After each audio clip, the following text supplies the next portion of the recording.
Now for a special segment of the show, which I'm going to call the Drive Star Review. Welcome to the Drive Star Review for the Bahrain 2023 Grand Prix weekend. This is a special segment where I give the drivers a rating for how they performed given the machinery that they had. So they may have a terrible performance, but it might not be due to themselves. It might be due to the team. It might be due to the fact that they're driving a crappy car. It might just be unlucky because someone crashed into them and it's not their fault. In which case, the review will be, pretty average. But essentially, I'm going to give all the drivers a rating out of 5. 5 meaning 5 stars. They did amazingly. 1 meaning they did really badly. There's no zeros. There's no 5 stars, 5 pluses. It is just a rating from 1 to 5, and mid-season we'll do an average, etc, etc, etc. And the order I'm going to go in, I started writing down all the drivers from the top teams all the way down to the lowest teams, but halfway through I just kind of shuffled around because I forgot to put in Alonso and Stroll because I was thinking of today's race versus last year. And yeah, eventually the order is going to be consistent every week. And that's just going to be the order. That way I'm not too influenced by positions. Although positions are kind of a thing there. But it doesn't matter. Here is the Drive Star review. First of all, for Max Verstappen, I am going to give him a 5-star. I know he didn't have much of a challenge. He just had to get away at the start, and that was it. We didn't have any safety cars this race, actually, now that I think of it. I didn't mention that earlier on in the podcast, but this was quite an incident-free race, which might have been why it wasn't as exciting as I had hoped. Because Max Verstappen just sent it. He was he finished very far ahead of everyone else. He finished 12 seconds ahead of Perez and 38 seconds ahead of Fernando Alonso, who was third. So he was sorted. He could have pitted and gone for fastest lap if Perez wasn't really on his tail. So that was a bit unfortunate for Max because Perez was kind of taking that off. But great result for Red Bull. That's them. I'm giving Max a 5-star because he earned it. He did well. If you look at his teammate, he's significantly ahead of his teammate. He raced well. He qualified well. It may be the car, but he didn't really make any mistakes, so I can't take a point off him. He did well, and I can't really complain about Max's drive at all. If he did badly in some areas, then even if he comes first, I could give him not 5 stars, but this is a 5-star. Perez also did a great job. He didn't do anything wrong. He managed to just keep it in second for pretty much all of the race. I'm sure, I think Leclerc overtook him earlier, but then he made it back in front, and Perez was pretty much... he was fighting Leclerc, and nothing bad happened there, except Leclerc was just out of it, so there was no battle for third anymore, or for second, I should say. But yeah, that was Perez. Not too exciting for him. I'm giving him a 4-star, because I can't give him a 5-star. His teammates did better than him in equal machinery. I don't want to sound too much like Nico Rosberg, but that just is the case. But he didn't do anything wrong, so I'm going to give a 4 to Checo. For Fernando Alonso, I'm giving him a 5-star. Oh, no, I'm not doing this in order. Flip. Let me do this in order. Sorry, the order that I've written, because I want the order to be the same. Charles Leclerc, I'm giving him 4 stars. I know he didn't finish, but he did a great job in qualifying. Beat his teammate. He was doing a fantastic job in the race. He was clearly beating his teammate there. He was actually fighting and challenging Perez, which I think Perez is in the better car. So it's between a 4 and a 5. I think if he ended up second, I would have given him a 5. But, he didn't finish, so I couldn't see that pace on him. So I feel like a 4 is a healthy score to give him. Carlos Sainz, I'm giving a 3. He didn't do anything wrong. He just wasn't as quick as his teammate. And I can't really give him the same as Charles Leclerc. Based off where he qualified, it's just you need to out-qualify your teammate if you're going to get a higher score. And be pretty average and equal in the race. So that's going to be a 3 for Carlos Sainz. I love the man, but unfortunately it's a 3. Lewis Hamilton, I'm giving a 4. Oh, geez, I need to move this around. I accidentally moved George Russell below. I'm very unorganized. I need to see if I can move these cells up. Let me do that right now. Never mind, I'll do it later. Lewis Hamilton, I'm giving a 4. He did okay.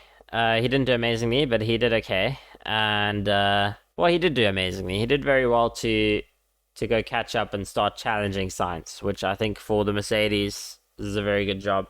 He managed to hold off Stroll, which, we don't really know if Stroll's just doing pretty well or the car's really good. Okay, let's be honest. The car is very good. But he did hold off Stroll, and he was challenging. He was bringing the fight to Carlos, which I think is pretty good for Mercedes. It's not a 5 because I think, he could have done... Actually, I don't know. I don't know if he could have done better. I don't feel like it was a 5-star drive, but it wasn't bad. So a 4 was good. He wasn't average. He was above average. So a 4 was a pretty solid result. Russell, I'm going to say he was pretty average. Again, equal machinery to Lewis. He just didn't seem to have the pace that Lewis did. So I'm giving him a 3. He qualified ahead of Lewis. I think that's the reason I couldn't give Lewis a 5. Russell did qualify slightly ahead of Lewis, but they were pretty much on pace with each other. But Russell couldn't translate his qualifying to the race. Like, Lewis was clearly stronger in the race, and that was just that. Lance Stroll, I'm going to give him a 4. This was a tough one for me. Obviously, I can't give him a 5 because of that mistake of him crashing into the back of Alonso. And it would be a bit unfair to give him a 5, given Alonso's phenomenal performance. But I also don't want to give him a 3, just because, he came in, he didn't do testing. He wasn't able to practice properly on Friday. Then in qualifying, he did well. He was just behind the Mercedes. Okay, he was a good half a second off, but he made himself get to Q3, which is, I think, the job he needed to do for qualifying there. And then he got ahead of Ocon and Hülkenberg in the qualifying, so he did well there. And in the race, the fact that he managed to beat Russell, that's what I think gives him a 4. He did a really good job there, bringing the challenge to Russell when I didn't think he would beat Russell in the end. So well done to Stroll. He's taken a very difficult situation of being not able to test in the car and coming out of an injured situation, broken wrist, apparently a broken toe as well. He floored it, and he did it. He managed to finish off in quite a good position. P6 for Stroll. It's a very good result for Aston Martin, and he did translate the points there. So it's a 4 for Stroll. When it comes to Esteban Ocon, he's next. I'm giving him a 2. I know most of the penalties were not his fault. Maybe the speeding in pit lane could have been, but the initial penalty, which I didn't speak about earlier on in the podcast, was he started off with his car outside the grid position. Now, I think this is a lack of prep from him. I think Esteban Ocon didn't watch any of the Formula 2 and Formula 3 races, which I think is something worthwhile watching, because I think you can learn a lot from those races on the same track that you'll be racing in later that weekend and day. And if you look at the races in Formula 2 and Formula 3, lots of people were getting penalties for starting with a car outside of the box. Like their wheels slightly not aligned on the box. They should have known this. I think I heard Ocon on the radio saying, we've never been in trouble for this before. Why are they doing this now? It's it doesn't matter, dude. You've been able to see everyone else this weekend get in trouble. So many cars in both the sprint races and the feature races in Formula 2 and Formula 3 were getting in trouble for the same thing, and you made a rookie error by parking wrong at the starting grid. And that bit you in the butt, and hopefully you learn from it and you don't do it again. So I'm very disappointed in Ocon there. He didn't do anything terrible. That's a slight mistake, but the mistake could have been avoided, and that's why I don't want to give him an average drive. He threw away points, because, his teammate was able to start from the back and go score 9th. I'm sure that Ocon would have easily beaten Bottas. He would have been 8th. He might have even been bringing a challenge to Russell. There's a chance for that. I don't know how much of the chance was there, but he threw away some good points today by making that mistake. So I'm going to give him a 2. Not a 1. I think a 1 would be too harsh, because he didn't make a drastic mistake. It's just he got very unlucky with those little things. Maybe I'm just being very lenient, but he didn't cause a massive accident that was his fault. I think if a driver causes a huge accident and has a terrible weekend, then we reserve the ones for those moments. He can still claw back from this. However, his teammate, Pierre Gasly, I'm going to give Pierre Gasly a 5. I think Pierre Gasly did an amazing job. He got very unlucky in qualifying. I don't want to say his pace was awful. He had an unlucky stint with track limits, and maybe that would make me take points off of him, but his comeback drive made up for it. He started last, he finished 9th, quiet, uneventful race. He just did the job he needed to. Good pace, and sent it all the way through. Lando Norris. It's hard to judge Lando's drive, so I'm going to give him a 3, just because he did have mechanical issues, and I think the fact that he kept going without complaining too much, I assume that McLaren wanted him to keep going so that they could do tests with the car and just gather more data about how their car works and how they can improve their car. I think that was the point of that, just to see how it does under race conditions versus everyone else. That's probably the main reason, because otherwise they would have just saved the engine, I guess. I guess that's what Ocon's team did. They would have saved the engine, but yeah, McLaren decided not to. Don't know if that's a good idea or a bad idea by McLaren. I think I would have figured it'd be better to just retire the car, because you know you're not scoring points. I mean, he finished 2 laps down and everything. I think he should have just retired and called it a day, but he wanted to continue, or the team wanted him to continue, one of the two, and he did. No incidents, nothing bad. He qualified better than his teammate, so I'm going to give him a 3. Now for his teammate Oscar Piastri.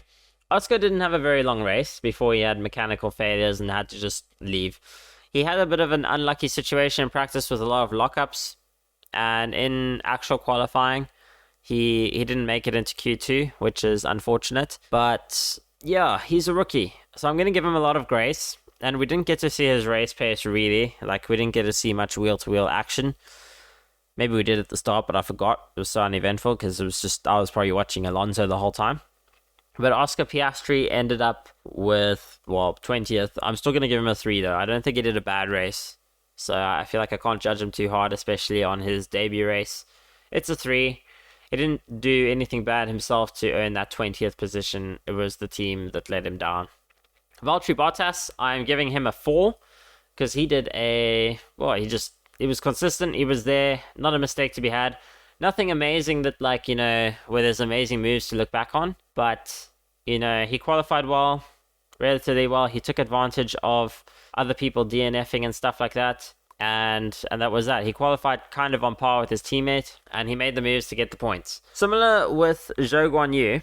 Okay, I know Zhou Guanyu finished 16th, but he was a lot higher up, and I think towards the end of the race, they realized, okay, they're not going to get points. Like, it's just not going to happen.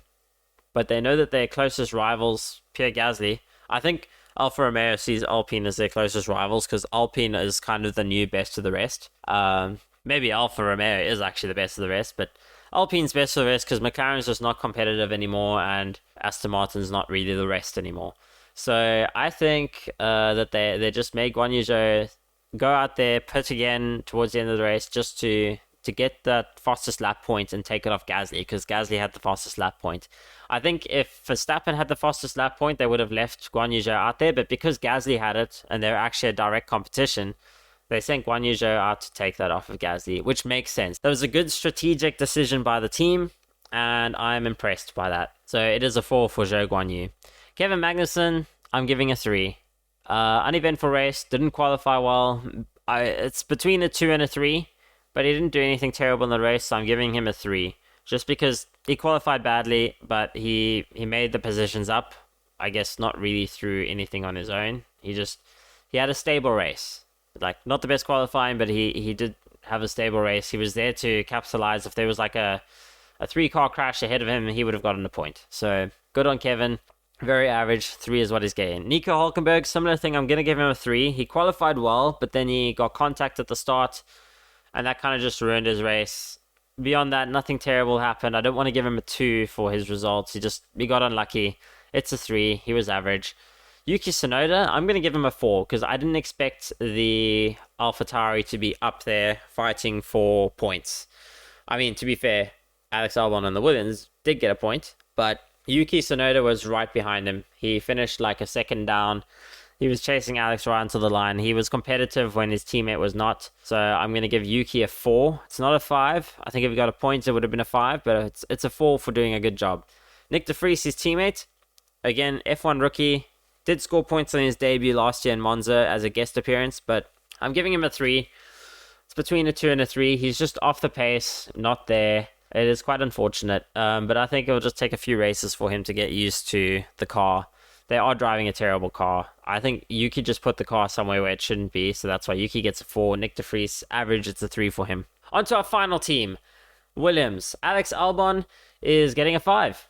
He got points with the Williams when we expected him to be P19. He was P10. And that's amazing. It's points for the team. It's very unexpected. That puts Williams 7th in the Constructors. I think it's a fantastic job from Alexander Albon.